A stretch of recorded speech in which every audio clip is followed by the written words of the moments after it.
అండి. Welcome to our channel. నేను ఇప్పుడు చదివి వినిపించబోయే కథ 'సంఘర్షణ' పార్ట్ 3. పార్ట్ 2లో ఏం జరిగిందో ఒకసారి చూద్దాం. జగదీశ్వరరావు భార్యని, కూతుర్ని తిరుపతిలో ఉంచడానికి అన్ని ఏర్పాట్లు చేస్తాడు. కూతురికి పుట్టబోయే బిడ్డను పెంచుకోవడానికి సిద్ధపడిన ప్రభ వాళ్ళకి దేవతలా కనిపిస్తుంది. నర్సింగ్ హోమ్ దగ్గరలో ఒక ఫ్లాట్ అద్దెకు తీసుకున్నారు. వైదేహి ఆమె తల్లి జానకితో పాటు ప్రభ కూడా వాళ్ళతోనే ఉంటుంది. తర్వాయి భాగంలోనికి వెళ్దాం. వైదేహికి స్కానింగ్ తీసిన డాక్టర్ ఆమె గర్భంలో కవల పిల్లలు పెరుగుతున్నారని చెప్పింది. 2 పిల్లల్ని పెంచగలవా ప్రభా? వైదేహి అడిగింది. కష్టమే, కానీ అందులోనూ ఆనందం ఉంది అంది ప్రభ. ఆమెకి హఠాత్తుగా భర్తని మీకు బాబు కావాలా పాప కావాలా అని తను అడగడం, అతను 2 కావాలని చెప్పడం గుర్తొచ్చింది. భర్త కోరిక తీరబోతున్నందుకు ఆమెకి సంతోషంగా ఉంది. ప్రభ తల్లి కంటే ఎక్కువగా వైదేహిని చూసుకుంది. నెలలు నిండిన వైదేహికి సిజేరియన్ చేసింది డాక్టరు. కవలల్లో ఒకరు ఆడ, మరొకరు మగ. జానకి డాక్టర్ని కలుసుకుంది. మీరు అమ్మాయికి పాలు పోవడానికి మందు ఇవ్వాలి. పిల్లలకి స్తన్యం ఇస్తే తల్లి బిడ్డల అనుబంధం గట్టిపడుతుంది. నా కూతురు పిల్లల్ని జన్మలో వదలదు. ఓకే, కానీ పిల్లల్ని ఏం చేయాలనుకుంటున్నారు? మా అమ్మాయి ఫ్రెండ్ వాళ్ళని పెంచుకుంటానంది. ఆమెకు పెళ్ళయింది, కానీ పిల్లలు లేరు. ఆమె భర్తలో లోపం వలన సాధ్యపడదు. God is great. పిల్లల్ని అనాథలను చేయకుండా వాళ్ళకు ఓ తల్లిని ఇచ్చాడు అంది డాక్టరు. నెల రోజులు డాక్టర్ పర్యవేక్షణలో పిల్లలు పెరిగారు. తర్వాత రాజమండ్రి ప్రయాణమయ్యారు. స్టేషన్కి రామనాథన్ దంపతులు వచ్చారు.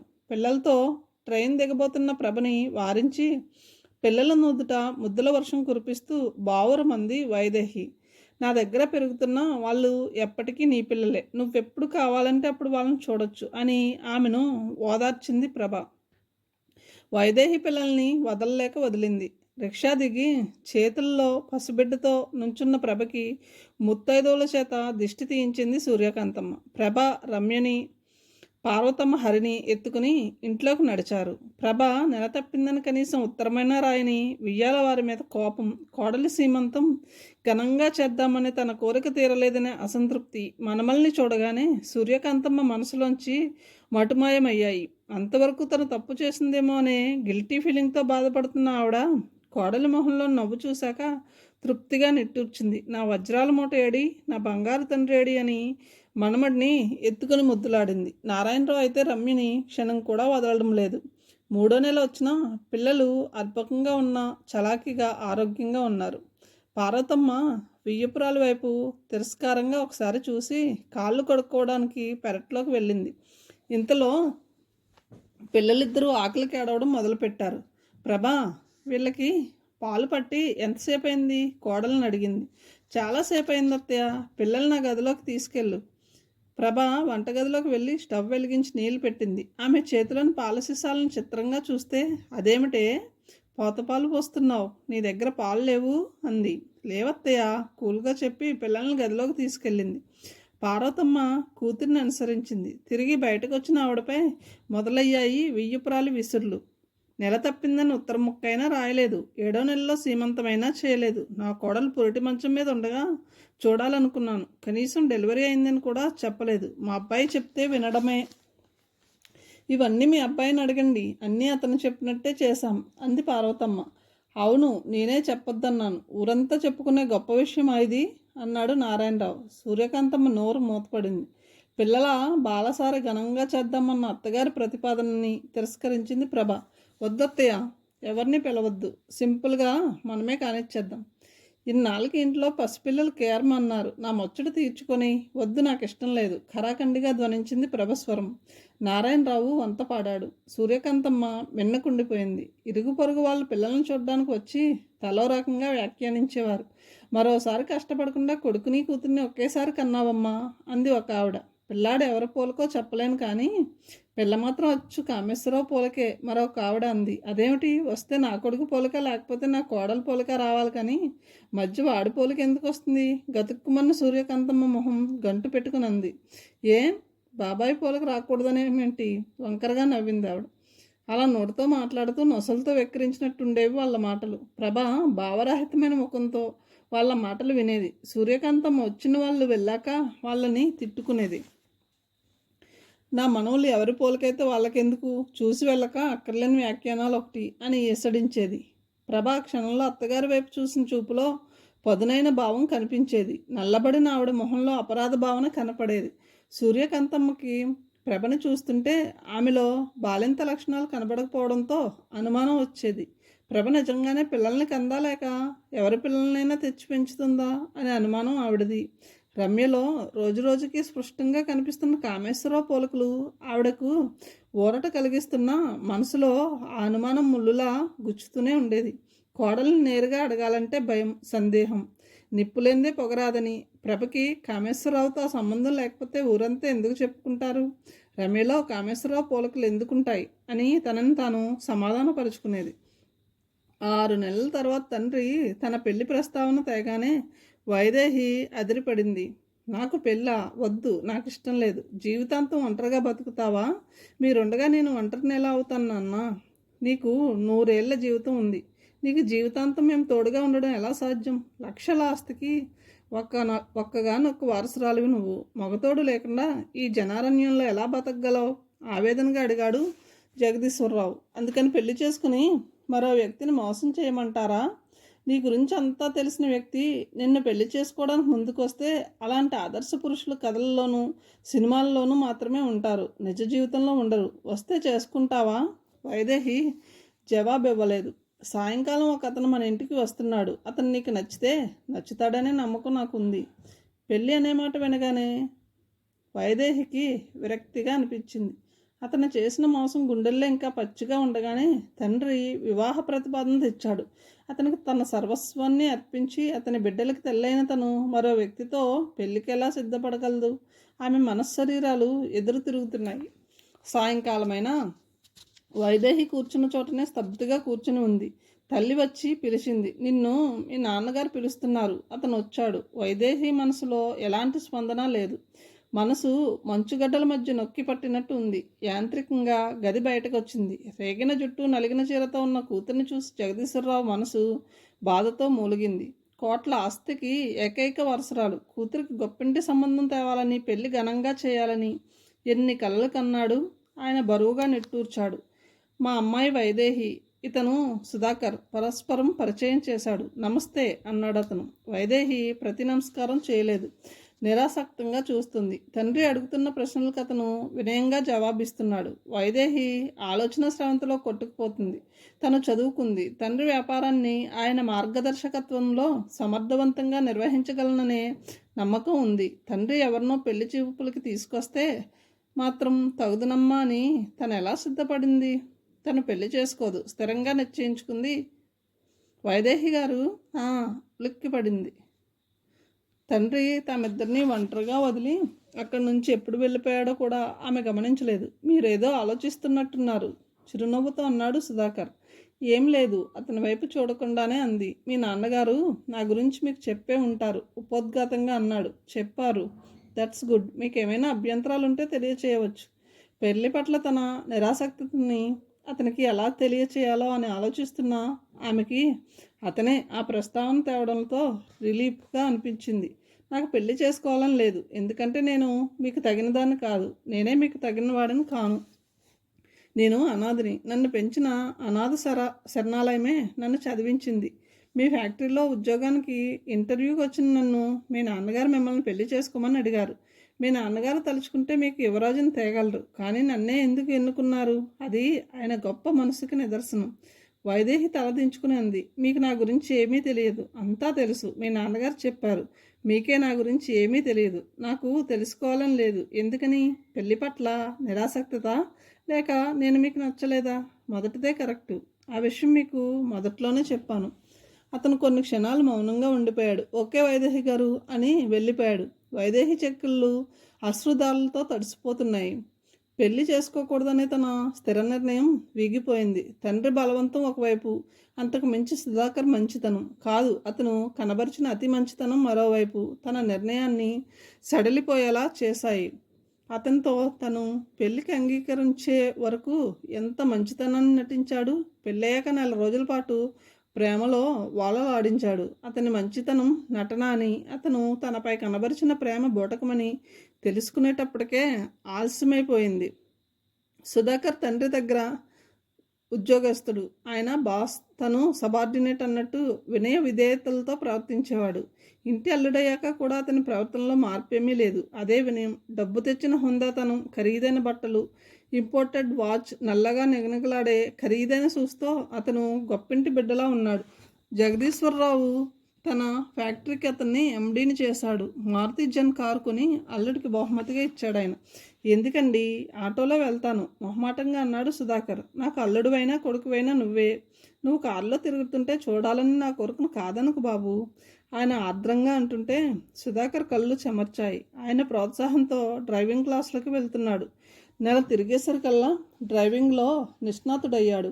వైదేహి మనసులో కామేశ్వరరావు చేసిన గాయం సుధాకర్ ప్రేమలో ఇప్పుడిప్పుడే మానుతోంది. సుధాకర్ వైదేహి మెడవంపులో మొహమానించి ఉన్నాడు. అతని చేతివేళ్ళు ఆమె నడుముపై సరిగమలు పలుకిస్తున్నాయి. ఆ దగ్గర తనలో ఆమె శరీరంలో కోరిక జ్వలించడం లేదు. మనసు ప్రేమ పారవస్యంతో పులకిస్తుంది. ప్రేమని అనుభూతించడం మనసుకి మాత్రమే తెలుసు. మీ నాన్నగారికి నేనంటే ఎందుకంత ఇష్టం? ఉన్నట్టుండి అడిగాడు అతను. మీరు మంచివారు కాబట్టి, అందుకేగా ఏరుకోరి నన్ను అల్లుడుగా చేసుకున్నారు, నవ్వింది వైదేహి సమాధానంగా. నిజానికి మీ ఇంట్లో అడుగుపెట్టే అర్హత కూడా లేదు నాకు. అనాథని. ఇంకా ఏదో అనబోతున్న అతని పెదవుల్ని అరిచేత్తో మూసేసింది. నేనుండగా మీరు అనాథ ఎలా అవుతారు? ఆ చేతిని సున్నితంగా తప్పించి చెప్పాడు. నేను అనాథననే నిజాన్ని ఎప్పటికీ మర్చిపోను. నన్ను కన్నవాళ్ళెవరో తెలియదు నాకు ఊహ తెలిసాక ఎప్పుడు కొత్త బట్టలు వేసుకోలేదు. శరణాలయానికి మీలాంటి డబ్బున్న కుటుంబాల్లోని పిల్లలు కట్టుకుని వదిలేసిన బట్టలు పంపేవారు. అవే కట్టుకున్నాను. నేను కట్టుకున్న బట్టలు సెకండ్ హ్యాండ్వి, చదివిన పుస్తకాలు సెకండ్ హ్యాండ్వి. చివరికి పెళ్లి చేసుకున్న నువ్వు కూడా ఎమరపాటుగా ఉన్నప్పుడు చెంపపై చెల్లును కొట్టినట్టయింది. అతన్ని అల్లుకున్న ఆమె చేతులు అప్రయత్నంగానే వదిలయ్యాయి. మంచం దిగి స్థానంలో నిలబడిపోయింది. Second hand. అతని స్వరం వ్యంగ్యంగా చెవులలో ప్రతిధ్వనిస్తుంది. మనసు చితికి కన్నీరు కారుస్తుంది. సారీ, ఏదో యథాలాపంగా అన్నాను, క్షమించు. అతని స్వరంలో పశ్చాత్తాపం. వైదేహి ఇంకా నమ్మలేకపోతుంది అతను ఆ పదప్రయోగం చేశాడంటే. హఠాత్తుగా అతను ఆమె పాదాల దగ్గర కూలబడి ఆమె పాదాలని పట్టుకున్నాడు. నన్ను క్షమించవా? ఆర్తిగా అడిగాడు. చాచా, అదేమిటండి? ఆమె నొచ్చుకుంటూ 2 అడుగులు వెనక్కి వేసింది. నిజం, నేను కావాలని అలా అనలేదు. పర్వాలేదులేండి, అయినా మీరన్నది నిజమే. నేను సెకండ్ హ్యాండ్నే, ఆమె రుద్ధస్వరంతో అంది. నువ్వు ఏడవడం మానేసి నవ్వితే నన్ను క్షమించినట్టు. మనసులోని గాయం పచ్చిగా ఉన్న కన్నీళ్ల మధ్య నవ్వింది. అతను ఆమెని గాఢంగా కౌగిలించుకుని ముద్దు పెట్టుకున్నాడు. కాలం గడిచే కొద్దీ సుధాకర్ అసలు స్వరూపం బయటపడసాగింది. అతను తమ ఆస్తి కోసమే తనని పెళ్లి చేసుకున్నాడు. పెళ్లికి ముందే శీలం కోల్పోయిన తనపై అతనికి ఏహ్యత, చులకన తప్ప ప్రేమ లేదు. అది అతని మాటల్లోనే వ్యక్తమయ్యేది. ఒక రాత్రి ఇద్దరు ఏకశయ్యాగతలో అయినప్పుడు అడిగాడు అతను సరసుడేనా? నీతో ఎలా ప్రవర్తించేవాడు? భూమి 2గా చీలిపోయి తను అందులో కూరుకుపోతే బాగుండనిపించింది వైదేహికి. సిగ్గుతో ఆమె శరీరమే కాదు, మనసు కూడా చచ్చిపోయిన క్షణాలవి. ఇంట్లో వాళ్ళకి తెలియకుండా ఎవరినో ప్రేమించడమే కాదు, వ్యవహారాన్ని పక్కదాకా తీసుకెళ్ళి నువ్వెంత గ్రంథసంగ్రహాలువో. అవును, మీరిద్దరు ఎన్నిసార్లు కలుసుకున్నారు? వైదేహికి తల బద్దలు కొట్టుకుని చావాలనిపిస్తుంది. చెప్పవే, తొడపాసం పెడుతూ అన్నాడు. కెవ్వు మంది ఉప్పెన్లా ముంచుకొచ్చిన దుఃఖపు తెరల మధ్య అస్పృష్టంగా అంది. 2 సార్లు. అబద్ధం. 2 సార్లకే నువ్వు తల్లివయ్యావా? నేను నమ్మను. మన పెళ్ళయి 3 నెలలు, మరి ఇప్పుడు నెల తప్పలేదేం? ఆమె నిస్సహాయంగా ఏడుస్తోంది. నిజం అంది. నమ్ముతానులే, ఏడపాపు. సిగరెట్ వెలిగించుకుంటూ అన్నాడు. రామాయణం చదివావా? ఉన్నట్టుండి రామాయణం ప్రసక్తి దేనికో అర్థం కాక చూసింది. చదివి ఉండవులే. పోనీ సినిమా చూసావా? తల ఊపింది. సీత చేత రాముడు అగ్నిప్రవేశం ఎందుకు చేయించాడు? రావణాసుడి సెరలో ఉన్నందుకు తనే జవాబిచ్చాడు. ఏ పాపమో చేయని సీతని ఏ మాలిన్యమో అంటని ఆ మహాసాధ్యతో అగ్నిప్రవేశం చేయించాడే రాముడు. మరి ఎవరితోనో కులిగిన నిన్ను నేనేం చేయాలి? ఏం జరగబోతుందో అర్థమయ్యేలోగా ఆమె ఎడమ వక్షంపై అతని చేతిలోని సిగరెట్టు అంటింది. అమ్మా! కెవ్వుమంది. కాలిన చోట చర్మం బొగ్గుమంటుంది. కుడివక్షం పొత్తి గడుపు, చివరికి తొడల మధ్య ఆరింది సిగరెట్టు. ఆమె ఆర్తనాదాలని అతను వినోదంగా కసిగా విన్నాడు. తరువాత ఆమెని ఆక్రమించుకున్నాడు. బాధ, భయం, నొప్పి. ఆమెకి స్పృహ తప్పింది. ఏకాంతంలో వైదేహిని శారీరకంగా మానసికంగా హింసించే సుధాకర్ జగదీశ్వరరావు సమక్షంలో ఆమెపై అవసరమైన దానికంటే ఎక్కువ ప్రేమానురాగాల్ని ప్రదర్శించేవాడు. వైదేహి తన జీవితానికో అర్థం చెప్పిందనేవాడు. మోడువార్న తన బతుకులో ఆమె వసంతాన్ని తెచ్చిందనేవాడు. కూతురిపై అతను ప్రదర్శిస్తున్న ప్రేమ నిజమని నమ్మాడాయన. తను అపాత్రదానం చెయ్యలేదనే నమ్మకంతో గర్వపడ్డాడు. అన్నిటికీ మించి ఫ్యాక్టరీలో విధి నిర్వహణలో అతను చూపిస్తున్న శ్రద్ధ, అంకితభావం ఆయనలో కొత్త ఆలోచనలను రేకెత్తించాయి. ఆ ఆలోచన నిర్ణయంగా మారడానికి ఎన్నో రోజులు పట్టలేదు. తన నిర్ణయాన్ని కూతురుతో చెప్పడానికి ఆయన సందేహించలేదు. ఫ్యాక్టరీపై సర్వాధికారాలను అల్లుడి పేరు రాస్తానంటున్న తండ్రి వైపు అదిరిపడి చూసింది వైదేహి. సుధాకర్ వయోముఖ విష కుంభమని ఆయనకి తెలియదు. అతను ఆస్తి కోసమే తనని పెళ్లి చేసుకున్నాడనేది స్పష్టంగా తనకి తెలుసు. పాపం తండ్రికి తెలియదు. ఫ్యాక్టరీ తమ ఆస్తిలో సగభాగం. అది సుధాకర్కి దారాదత్తం చేయడం పిచ్చివాడి చేతిలో రాయి ఉంచినట్టే. తను ఆయన ప్రయత్నాన్ని ఆపాలి. కానీ కన్నతండ్రి ముందు సిగ్గు విడిచిన ఆ భర్త ప్రవర్తన ఇది అని ఎలా చెప్పగలదు? 2 రోజుల సంఘర్షణను అనుభవించి తర్వాత తల్లిని అడిగింది. నాన్నగారు ఫ్యాక్టరీని సుధాకర్కి రాస్తానంటున్నారు. అవును, నాకు చెప్పారు. మాకు మాత్రం ఎవరున్నారు? కొడుకైనా అల్లుడైనా అతనే కదా అంది జానకి. నా భర్త మీరు అనుకుంటున్నంత మంచివాడు కాదమ్మా. మంచివాడిలా నటిస్తున్నాడు. నువ్వు చెప్పేది నిజమా? అదిరిపడింది. వైదేహి కన్నీళ్లతో అతని ప్రవర్తన చెప్పింది. అతని పైశాచికత్వానికి గుర్తుగా అతను తన ఒంటి మీద చేసిన గాయాలను చూపించింది. జానకి షాక్ అయిపోయింది. తర్వాత కూతుర్ని కౌగిలించుకుని బావురుమంది. ఇంత చిత్రహింసను అనుభవిస్తూ నీలో నువ్వు కుమిలిపోయావు తప్ప నాకెందుకు చెప్పలేదమ్మా? వేటగాడి బాణానికి నేలకూలిన పక్షులా విలవిల్లాడుతూ అడిగింది. నా పెళ్లి చేసి నా జీవితానికో దారి చూపించారనే మీ ఆనందాన్ని పాడు చేయడం ఇష్టం లేక చెప్పలేదు. అయినా తెలుసుకుని మాత్రం ఏం చేయగలరు? ఆ వెధవ కాళ్ళు చేతులు విరగొట్టించి బుద్ధి చెప్పేవాళ్ళం. వైదేహి ఇన్నాళ్ళుగా తను అనుభవిస్తున్న వేదన కరిగిపోయేలా తల్లి ఒడిలో పడి వెక్కి వెక్కి ఏడ్చింది. భార్య ద్వారా అల్లుడి నిజస్వరూపాన్ని విన్న జగదీశ్వరరావు మొదలు నరికిన మానులా కూలబడ్డాడు. తన కూతుర్ని వటవృక్షపు నీడలో చేర్చానని, ఆడి నీడలో కూతురి జీవితానికి భద్రత ఏర్పడినట్టే అని సంతోషిస్తున్నాడు ఇన్నాళ్ళు. కానీ అది పడగనీయడని అర్థమై ఆయనకి చెమటలు పడుతున్నాయి. కూతురి జీవితం అపరిష్కృతమైన ప్రహేళికలా కనిపిస్తుంది ఆయనకి. ఒకరోజు అల్లుడి 2 చేతులు పట్టుకున్నాడు జగదీశ్వరరావు. అదేమిటి మామగారు? పెద్దవారు, మీరు నన్ను క్షమాపణ కోరేంత పెద్ద తప్పు ఏం చేశారు? నేను వైదేహి గతాన్ని దాచలేదు. అంతా నిజమే చెప్పాను. నువ్వు కూడా ఆమెను ఇష్టపడే పెళ్లి చేసుకున్నావు. ఎందుకు దాన్ని హింసిస్తున్నావు? ఆవేదనగా అడిగాడు. పెద్దవారు, మీతో అబద్ధం చెప్పను. మీ అమ్మాయిని పెళ్లి చేసుకున్నది కేవలం మీ ఆస్తి కోసం. సుధాకర్లోని తెగింపుకి షాక్ అయిపోయాడు. నీకేం కావాలో చెప్పు, ఇస్తాను. నువ్వు వైదేహిని ప్రేమగా చూడకపోయినా పర్వాలేదు. దాన్ని హింసించుకు కన్నీళ్లతో బతిమాలాడు. మీ ఆస్తి మొత్తం నాకు ఇవ్వండి. వైదేహిని పువ్వుల్లో పెట్టి పూజిస్తాను. జగదీశ్వరరావుకి అతన్ని బతిమాలిన తన బలహీనతకి తన మీద తనకే అసహ్యం వేసింది. వైదేహిని డబ్బు కోసం చేసుకున్నానని నిర్మోహమాటంగా చెప్పినవాడు నిజంగా తన ఆస్తి ఇస్తే ఆమెని ప్రేమగా చూస్తాడా? ఆయన అతనికి ఏమీ సమాధానం ఇవ్వకుండా అక్కడి నుంచి వచ్చేశాడు. మరో 4 నెలలకే హార్ట్అటాక్ రూపంలో మృత్యు ఆయన్ని కబలించింది. చనిపోయిన 14వ రోజున పర్సనల్ లాయర్ ఆయన స్వదస్తూరితో రాసిన బిల్లుని వైదేహికి అందజేశాడు. ఆ బిల్లు ప్రకారం జగదీశ్వరరావు గారి స్వార్జితమైన ఆస్తి మొత్తం భార్యకి, కూతురికి చెరిసగం చెందుతుంది.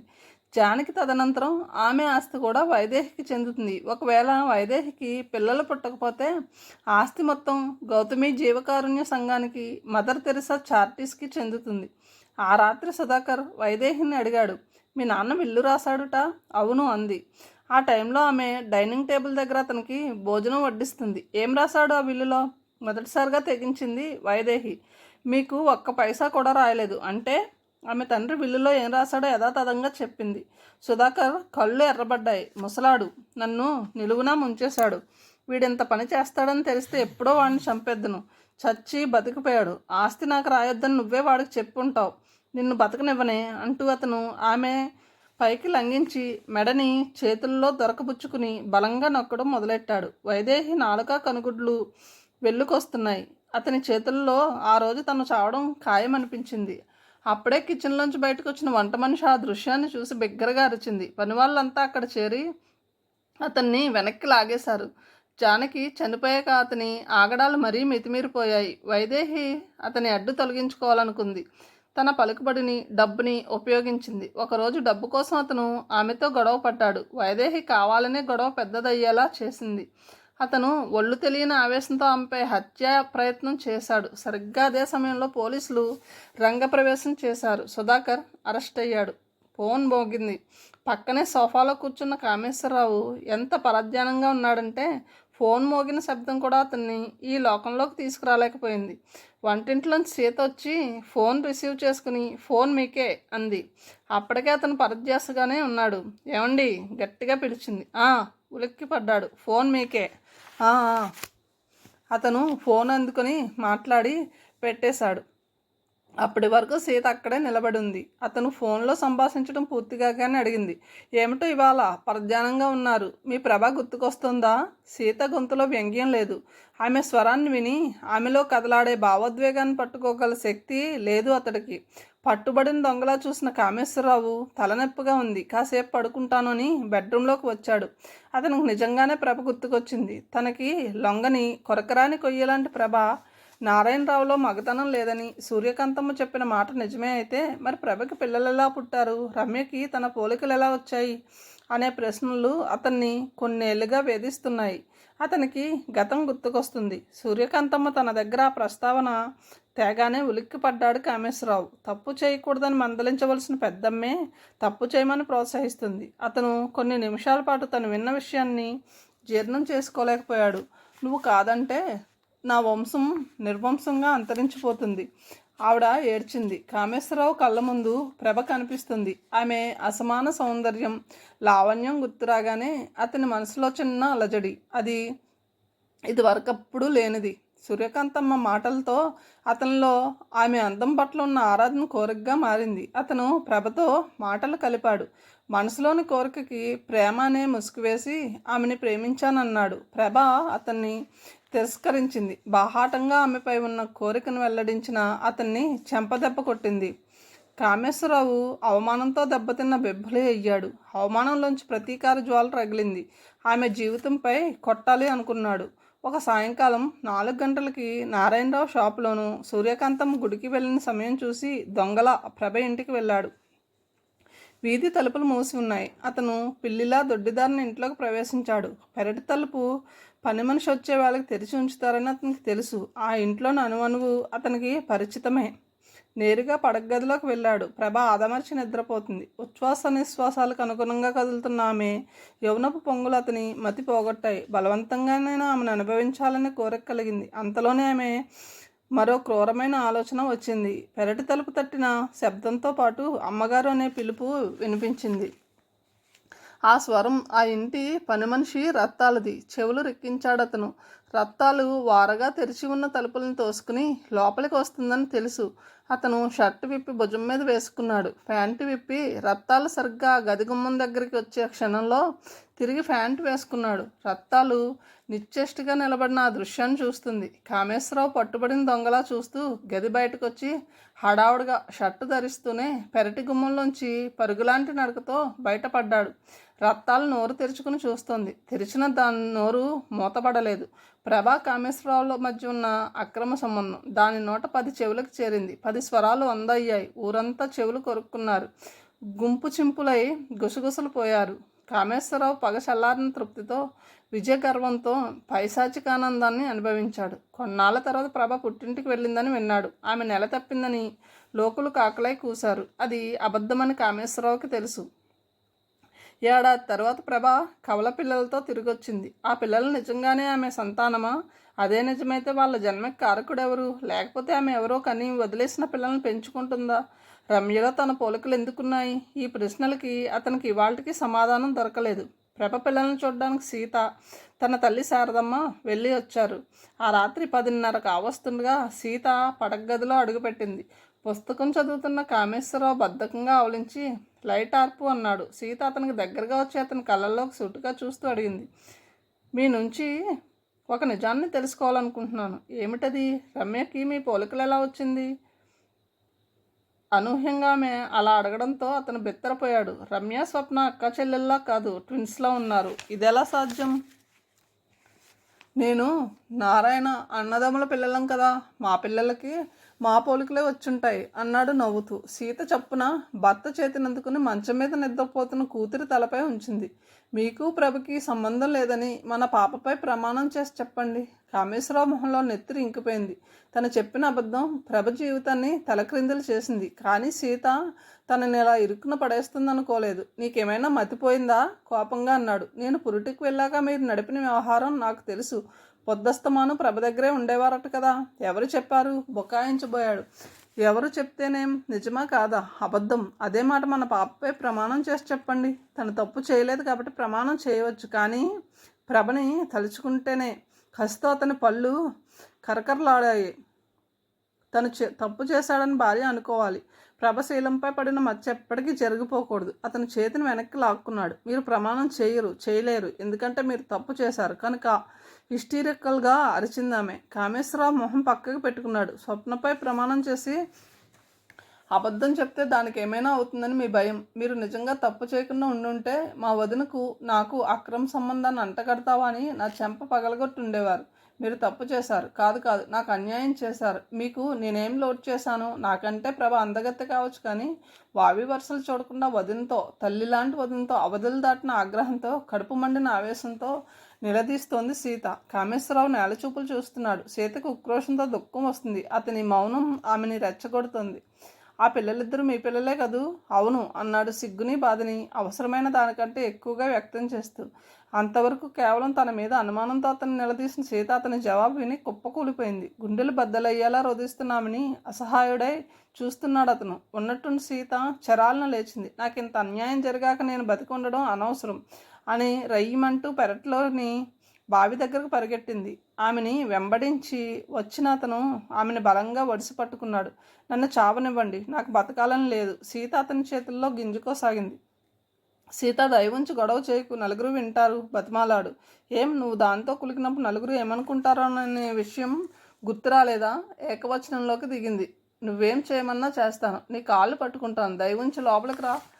మళ్ళీ ఆ ఇంటి గడప తక్కనని ఆ కుటుంబంతో బంధుత్వాన్ని వదులుకుంటానని ఒట్టేసి చెప్పు. అతను ఆమె చెప్పినట్టు చెప్పాడు. సీత విజయగర్వంతో లోపలికి నడిచింది. నిజానికి ఆమె ఆత్మహత్యకు ప్రయత్నించడం వట్టి బెదిరింపే. చావుకు పెడితే కానీ లంకనాలు కుదరవనే సామెతగా చేస్తాననే బెదిరింపుతో భర్తని లొంగ తీసుకుంది. రాత్రి కొడుకు కోడలతో గొడవ పడడం, చేస్తానని బావి దగ్గరికి పరిగెట్టడం, హాల్లో పడుకున్న శారదం చూస్తూనే ఉంది. ఆమె చావుకి తెగించేంత మనస్పర్ధలు ఆ ఇద్దరి మధ్య ఏమొచ్చాయో ఆమెకు అర్థం కాలేదు. ఆవిడ ఆత్రంగా వాళ్ళని వెన్నంటి రాబోయి ఆ ఇద్దరు కొద్దిసేపటిలోనే తిరిగి ఇంట్లోకి రావడం గమనించి తను కలగజేసుకోవడం అనవసరమని ఊరుకుంది. కానీ మిగిలిన రాత్రంతా నిద్ర పట్టలేదు ఆవిడకి. మరునాడు పొద్దుట కామేశ్వరరావు షాపుకి వెళ్ళాక పసివాడికి పాలు పడుతున్న కోడల దగ్గరగా కూర్చుంటూ అంది కన్నీళ్లతో, నిన్ను ఆత్మహత్యకు ప్రేరేపించేంత పెద్ద గొడవలు మీ మధ్య ఏం జరిగాయి సీత? అబ్బాయి నిన్నేమన్నా అన్నాడా? రాత్రి మా మధ్య జరిగిన గొడవ మీరు విన్నారా అత్తయ్య? మెల్లగా అడిగింది. విన్నాను. రాత్రి నువ్వు నిజంగా అఘాయిత్యం చేసుకుని ఉంటే మీరు మీ అబ్బాయి జైలుకి వెళ్ళేవారు. సీత కంపించిపోయింది శారదమ్మ. భయపడకండి, మీరిద్దరూ నా చావుకు కారకులని ఉత్తరం రాసిపెట్టి నేను బావిలో దూకాలనుకోలేదు. అసలేం జరిగిందమ్మా? కాపురంలో ఏవో కలతలు రావడం సహజం. అంత మాత్రాన్ని చావే పరిష్కారం అనుకున్నావా? ఈ పసివాళ్ళనేం చేద్దామనుకున్నావు? చచ్చి సాధించేదేం లేదని నాకు తెలుసు. బతికి ఉండే సాధిద్దామనుకున్నాను. మరో ఆడదాంతో సంబంధం పెట్టుకున్న మీ అబ్బాయిని దారిలో పెట్టడానికి అంతకంటే మరో మార్గం తోచలేదు. అబ్బాయి మరో ఆడదాంతో? ఛా, నువ్వు పొరపడుతున్నావు సీత. తప్పు చేశానని ఆయనే ఒప్పుకున్నారు. వదిన తల్లితో సమానమని చెప్పలేదా మీరు? నువ్వేం మాట్లాడుతున్నావమ్మా? ఆవిడకి నిజంగానే అర్థం కాలేదు. మీ అబ్బాయికి ప్రభతో సంబంధం ఉంది. శివ ఆవిడ చెవులు మూసుకుంది. వావి వరుసలు మర్చిపోయేంత నీచుడు కాడమ్మా వాడు. ప్రభ పిల్లలు తన పిల్లలేనని ఆయనే ఒప్పుకున్నారు. శారదమ్మ అవాక్కైంది. రమ్య స్వప్న ఒకే పలుకులతో ఎందుకున్నారో ఆవిడకి అర్థమైంది. బంగారం లాంటి పెళ్ళానివి నువ్వు ఉండగా వాడికేం మాయరోగం వచ్చింది? ప్రభకు మాత్రం ఏం పోయే కాలం? ఎంత చండాలం, ఎంత తలవంపులు. ఈ రోజు నుంచి ఆ కుటుంబంతో బంధుత్వాన్ని వదులుకుంటున్నాను. నాకు వాళ్ళంతా చచ్చిన వాళ్ళతో సమానం. సీత అత్తగారిలో ఆ రియాక్షన్ కోసమే ఎదురు చూస్తుంది. ఆవిడ పట్టుదల ఆమెకి తెలియదు కాదు. తనకి కావాల్సింది అదే అన్నట్టు తృప్తిగా నిశ్వసించింది. ఉన్నట్టుండి ఆమెకు సందేహం పుట్టుకొచ్చింది. ప్రభ అందానికి భర్త దాసోహమయ్యాడా? ప్రభ అతని వెంట పడిందా? అవును, మొన్న అడగడమే మర్చిపోయాను. మీ ఇద్దరికి ఆ సంబంధం ఏర్పడడానికి ఎవరు ముందడుగు వేశారు? మీరా ప్రభా? ఉన్నట్టుండి సీత అలా అడగడంతో కామేశ్వరరావు జవాబు చెప్పలేనట్టు తలదించుకున్నాడు. పర్వాలేదు, చెప్పండి, నేనేమనుకోను. నేను ప్రభని ఎప్పుడూ ఆ దృష్టితో చూడలేదు అంటూ నారాయణరావు సంసార జీవితానికి పనికిరాడని, సూర్యకాంతం తన వంశాన్ని నిలబెట్టమని ప్రాధేయపడిందని చెప్పాడు. సీత కళ్ళు పత్తికాయలయ్యాయి. అంతవరకు తనకి పెద్దత్తగారైన సూర్యకాంతం పట్ల ఆమెకు ఉన్న గౌరవ అభిమానాలు సమూలంగా తుడిచిపెట్టుకుపోయాయి. ఆవిడ తార్పుడు గత్తలా కనిపిస్తుంది. అంటే మీ అన్నయ్య ఎందుకు పనికిరాడన్నమాట. అసలే అందగత్త, పైగా అనాగ్రానిత పుష్పం. కోరి వస్తుంటే కాదనడానికి మీరేమైనా ఋష్యశృంగులా? మీ ఇద్దరి మధ్య ఉన్న సంబంధం మీ అన్నయ్యకి తెలుసు అనుకుంటాను.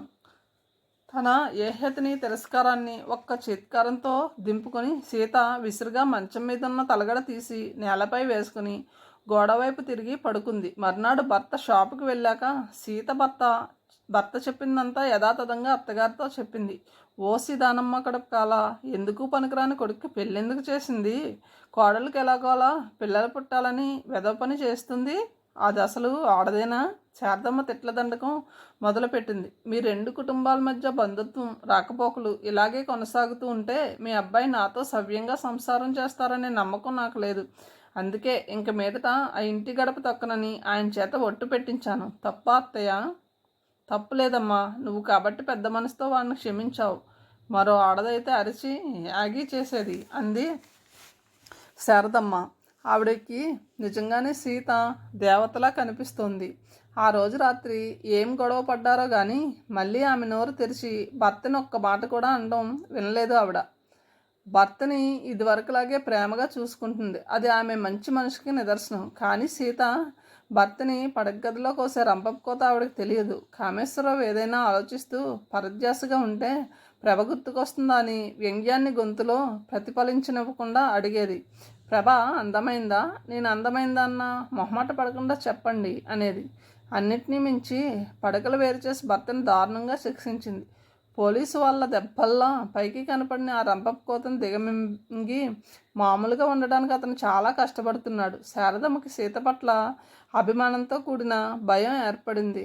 సీత మంచి అమ్మాయి కాబట్టి భర్త చేసిన తప్పును క్షమించి అతన్ని తనకు అనుగుణంగా మార్చుకోగలిగిందని ఆవిడ ప్రగాఢ నమ్మకం. భర్తకి తనంటే ఉన్న భయాన్ని, అత్తగారికి తనపై గల అభిమానాన్ని సీత క్యాష్ చేసుకుంది. పైకి మంచితనాన్ని ప్రదర్శిస్తూనే ఇంటి పెత్తనాన్ని గుప్పిటలోకి తీసుకుంది. అమ్మా, పెద్దమామ్మగారు చెల్లాయి వచ్చారు. 3 ఏళ్ల స్వప్న వచ్చి చెప్పింది. సీత మొహం అప్రసన్నమైంది. అది క్షణమాత్రమే. ఆమె మనసులో ఏదో ఆలోచన తలెక్కుమంది. వెంటనే చిరునవ్వు మొహాన్ని పులుముకొని బయటకు వచ్చింది. రండి, చాలా రోజులకు వచ్చారే, కులాసాగా ఉన్నారా అని ఆహ్వానించింది. శారదమ్మ అప్పటికే హాల్లోకి వచ్చి నిలబడింది. ఎదురుగా ఉన్న తోటి కోడల్ని, ఆమె చెయ్యి పట్టుకుని నిలబడిన 2 ఏళ్ల రమ్యని చూడగానే ముఖం నల్లబడింది. ముఖ్యంగా రమ్యని, స్వప్నని చూస్తుంటే ఒకే పోలికలతో కవల పిల్లల్లా ఉన్న ఆ ఇద్దరూ తన కొడుకు పిల్లలే అనే నిజం మనసుని ముళ్ళులా పొడిచింది. కొడుకు చేత ఆ పాపాన్ని చేయించిన సూర్యకాంతమ్మ రాక్షసిలా తన సంతానాన్ని తనే భక్షించే పులిలా కనిపించసాగింది. రక్తం సలసల మరిగిపోతుంటే ఆమెలోని ఆవేశం కళ్ళల్లో ఎర్రజీరగా ఎగిసింది. బాగున్నావా శారదా? ఆమె మనోభావాలు ఎలా ఉన్నాయో తెలియని సూర్యకాంతమ్మ అడిగింది. నీ దయ వల్ల, నిరసనగా అంది. ఆవిడ స్వరంలోని మార్పును గ్రహించలేని సూర్యకాంతమ్మ, చెల్లైన ఆడించవే స్వప్న అంది సోఫాలో కూర్చుంటూ. స్వప్న రమ్య చేతిని పట్టుకుని అక్కడి నుంచి వెళ్ళిపోబోతుంటే సీత ఆపింది. రమ్యని చిన్నప్పుడు చూసి వాళ్ళమ్మ పోలిక అనుకున్నాను, కానీ ఇప్పుడు చూస్తుంటే కాదనిపిస్తుంది. అలా అని బావగారి పోలిక కాదు అంది అదోలా నవ్వుతూ. సూర్యకాంతమ్మ మొహం క్షణం ముడుచుకుంది. తెచ్చిపెట్టుకున్న నవ్వుతో అంది. రమ్య వాళ్ళమ్మమ్మ పోలిక. పిల్లలకి అమ్మ పోలిక అమ్మమ్మ పోలిక వస్తే పర్వాలేదు, పక్కింటైన పోలిక వస్తేనే గొడవ వ్యంగ్యంగా అంది సీత. ఆవిడ మొహం ఎర్రబడింది. ఈసారి శారదమ్మ అందుకుంది. నీ కోడల్ని పిల్లలు పుట్టేందుకు ఎవరి దగ్గరకు తీసుకెళ్ళావు? మరో అర్థం ధ్వనించేలా ఆవిడ అడిగిన ప్రశ్నకి సూర్యకాంతమ్మ మొహం ఎర్రబడింది. నువ్వేం మాట్లాడుతున్నావో నీకు తెలుసా? నా ఉద్దేశం ఏ డాక్టర్ దగ్గరికి తీసుకెళ్ళావు అని. డాక్టర్ గాయత్రి అని పెద్ద మసీదు పక్కన కోపాన్ని దిగమింగుతూ చెప్పింది. అయినా డాక్టర్ మాత్రం దేవుళ్ళేమిటి, ఒక్కొక్కసారి భార్యలో ఏ లోపం లేకపోయినా భర్తలో లోపం ఉంటే పిల్లలు పుట్టరు. అత్తయ్య, డాక్టర్ల కంటే మీ తోడికోడలే తెలివైన వారు. ప్రభకి పిల్లలు పుట్టడం వెనుక ఆవిడ కృషి తెలివితేటలు ఎక్కువ ఉన్నాయి అంది సీత అదోలా నవ్వుతూ. బాగానే ఉంది అంది సూర్యకాంతమ్మ ఇబ్బందిగా. పిల్లలు పుట్టకపోతే ఎవరినైనా పెంచుకోవాలి తప్ప ఇంకొకళ్ళ సంసారంలో నిప్పులు పోయడం దేనికి అంది శారదమ్మ మొటికలు విరుస్తూ. వాళ్ళిద్దరి మాటల్లోనూ శ్లేషని అర్థం చేసుకోలేనంత అమాయకురాలు కాదు ఆవిడ. ఆ అత్తాకోడళ్ళిద్దరూ అన్యాపదేశంగా అన్న ప్రతి మాట తనని ఉద్దేశించి అన్నదే అని ఆవిడకి అర్థమైంది. ఇంకా అక్కడ కూర్చోలేక లేచింది. రా రమ్య, ఇంటికి వెళ్దాం. ఆవిడ మనవరాలని ఎత్తుకుంది. ఉండమ్మమ్మ, నేను చెల్లితో ఆడుకుంటాను అంది స్వప్న పేచీ పెడుతూ. వెళ్ళని, ఆవిడకి అసలే గాబరాగా ఉంది. పాపం పెద్దతనం కదూ అంది సీత కూతుర్ని ఎత్తుకుంటూ. వస్తానని సూర్యకాంతమ్మ జనాంతికంగా అని ముందుకు నడిచింది. ఆవిడ వస్తానని చెప్పినా మళ్ళీ ఎప్పుడూ ఆ ఇంటికి రాదని శారదమ్మకి సీతకి తెలుసు. ఆ ఇంటికి వచ్చి ఇంకా అవమానింపబడాలని సూర్యకాంతమ్మకి లేదు. తనకి ఎంసెట్లో మంచి ర్యాంకు రాదని రమ్యకి పరీక్ష రాస్తున్నప్పుడే తెలుసు. ఇంటర్మీడియట్ 2వ సంవత్సరం 60% మార్కులతో గట్టెక్కింది. ఆమెకి చదువుకోవాలని లేదు. మనుషులంటే అసహ్యం, ముఖ్యంగా తల్లి తండ్రి నాయనమ్మలపై ఆమె నరనరాన అసహ్యం పేరుకుని పోయి ఉంది. తను ఊహ తెలిసిన దగ్గర నుంచి పొందుతున్న అవమానాలకు కారణం వాళ్లే. ఆమె మనసులోని అగ్ని అలా రాజుకుంటూనే ఉంది. హరికి ఎంసెట్లో స్టేట్ 2nd ర్యాంక్ వచ్చింది. నారాయణరావుకి ప్రభకి ఒక కంట పన్నీరు, మరో కంట కన్నీరు అన్నట్టుంది. హరికంటే తెలివైన రమ్యకి మంచి ర్యాంక్ రాలేదనే బాధ, హరికి స్టేట్ ర్యాంక్ వచ్చిందన్న ఆనందం. నారాయణరావు కూతురి ప్రవర్తనలో వచ్చిన మార్పుని కనిపెట్టలేకపోలేదు. తన గుండెలపై ఆడుకున్న చిట్టి తల్లి తన చెయ్యి పట్టుకుని తిరుగుతూ తనని క్షణం కూడా విడవని తన బంగారు తల్లి తనని తప్పుకుని తిరగడం చూస్తే అతని గుండెల్లో మంట పెట్టినట్టు అవుతుంది. ఎంతో తెలివైన రమ్య చదువులో వెనకబడిపోవడానికి కారణం కూడా అర్థమైంది. అప్పుడే వీక్షిస్తున్న రమ్య మనసులోని తనని కామేశ్వరరావు కూతురని లోకం చేసే అవహేళన, తను పొందిన అవమానం తాలూకు బాధ బలంగా నాటుకుపోయాయి. కథను ఇంతటితో ముగిస్తున్నాను. తిరిగి తర్వాయి భావంతో కలుద్దాం. Thank you.